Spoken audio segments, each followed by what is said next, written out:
16वां बाब। हाजरा और इस्माइल। और अब्राम की बीवी सारी के कोई औलाद न हुई। उसकी एक मिस्री लौंडी थी जिसका नाम हाजरा था। और सारी ने अब्राम से कहा कि देख, खुदावंद ने मुझे तो औलाद से महरूम रखा है, सो तू मेरी लौंडी के पास जा, शायद उससे मेरा घर आबाद हो। और अब्राम ने सारी की बात मानी। और अब्राम को मुल्क कैनान में रहते 10 बरस हो गए थे जब उसकी बीवी सारी ने अपनी मिस्री लौंडी उसे दी कि उसकी बीवी बने। और वो हाजरा के पास गया और वो हामला हुई। और जब उसे मालूम हुआ कि वो हामला हो गई तो अपनी बीबी को हकीर जानने लगी। तब सारी ने अब्राम से कहा कि जो जुल्म मुझ पर हुआ वो तेरी गर्दन पर है। मैंने अपनी लौंडी तेरे आगोश में दी, और अब जो उसने आपको हामला देखा तो मैं उसकी नजरों में हकीर हो गई। सो खुदावंद मेरे और तेरे दरमियान इंसाफ करे। अब्राम ने सारी से कहा कि तेरी लौंडी तेरे हाथ में है, जो तुझे भला दिखाई दे सो उसके साथ कर।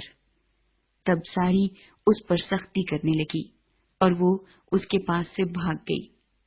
और वो खुदावंद के फरिश्ते को बियाबान में पानी के एक चश्मे के पास मिली। ये वही चश्मा है जो शोर की राह पर है। और उसने कहा, ऐ सारी की लौंडी हाजरा, तू कहाँ से आई और किधर जाती है? उसने कहा कि मैं अपनी बीबी सारी के पास से भाग आई हूँ। खुदावंद के फरिश्ते ने उससे कहा कि तू अपनी बीबी के पास लौट जा और अपने को उसके कब्जे में कर दे।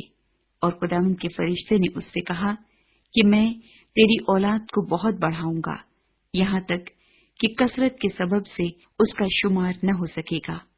और खुदावंद के फरिश्ते ने उससे कहा कि तू हामिला है और तेरे बेटा होगा, उसका नाम इस्माइल रखना, इसलिए कि खुदावंद ने तेरा दुख सुन लिया। वो गोरखर की तरह आजाद मर्द होगा, उसका हाथ सबके खिलाफ और सबके हाथ उसके खिलाफ होंगे, और वो अपने सब भाइयों के सामने बसा रहेगा।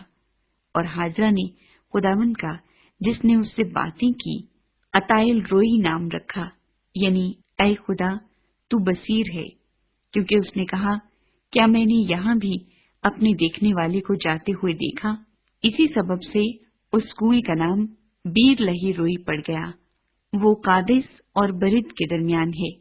और अब्राम से हाजरा के एक बेटा हुआ, और अब्राम ने अपने उस बेटे का नाम जो हाजरा से पैदा हुआ इस्माइल रखा। और जब अब्राम से हाजरा के इस्माइल पैदा हुआ तब अब्राम